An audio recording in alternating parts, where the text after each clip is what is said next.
Have you installed your refrigerator at the right temperature? Extreme temperatures may cause a refrigerator to malfunction.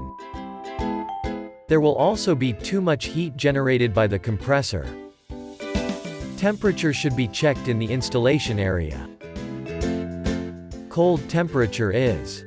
A refrigeration system relies on the boiling of refrigerant under pressure and heat. And the refrigerant will not boil to vapor if the outside temperature is not warm enough. LG will not recommend installing a refrigerator at the area temperature below 60 degrees Fahrenheit. The unit is less efficient at this temperature, and will continue to lose efficiency as the outdoor temperature drops. Note: never use the refrigerator in unheated locations, such as garages, porches, or unheated rooms where the temperature is likely to fall below 60 degrees Fahrenheit. Hot temperature. LG suggests not installing a refrigerator above 110 degrees Fahrenheit. Operating the refrigerator in an extremely high temperature area could cause the oil to overheat and break down, which could damage the compressor or sealed system.